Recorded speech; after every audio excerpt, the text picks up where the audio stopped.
արդյոք Հայաստանը պատասխանել է խաղաղության պայմանագրի ադրբեջանական առաջարկներին։ Նախորդ անգամ վարչապետը պարոն Միրզյան ընդհանուր գծերով Հայաստանի մոտեցումները բարձրաձայնել էր, ընդունելի է խաղաղության պայմանագրի ստորագրման պարագայում միջազգային հայցերից փոխադարձաբար հրաժարվել է, սահմանազատված հատվածներում էլ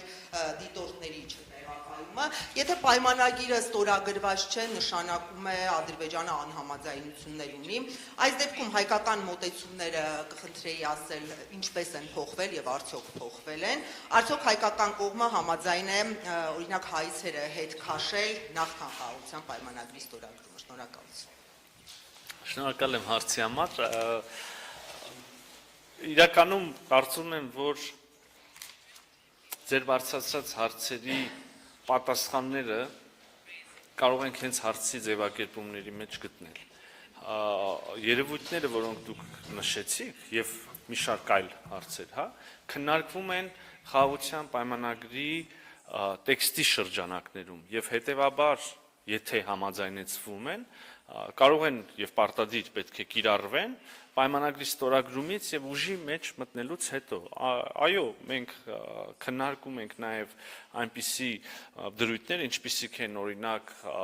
Հայաստան-Ադրբեջան միջպետական սահմանին 3-րդ կողմերի ուժերի բացառումը, այո, մենք քննարկում ենք միմյանց նկատմամբ միջազգային իրավական հարթակներում վեճերից, հայցերից, գանգատներից հրաժարումը, եւ եթե համաձայնվեցվի, ստորագրվի եւ մտնի ուժի մեջ, այս կետերը, ինչպես եւ մնացած բոլոր կետերը, ենթակա են պարտադիր կատարման։ Մենք արդեն մեր մոտեցումը ադրբեջանական 12-րդ առաջարկի, 12-րդ խմբագրության վերաբերյալ հայտնել ենք եւ առաջիկայում հնարավորություն կունենանք ադրբեջանական կողմի հետ քննարկել այդ մոտեցումը եւ ընդհանուր առմամբ այդ համաձայնագրի ստորագրման, համաձայնեցման ստորագրման, վավերացման հետ կապված բոլոր հարցերը։ Մոտեցումները համապատասխանում են Հայաստանի արտի մարտահրավերներին, համապատասխանում են մեր խաղաղության օրակարգին, Ադրբեջանի հետ խաղաղություն հաստատելու մեր պատրաստակամությանը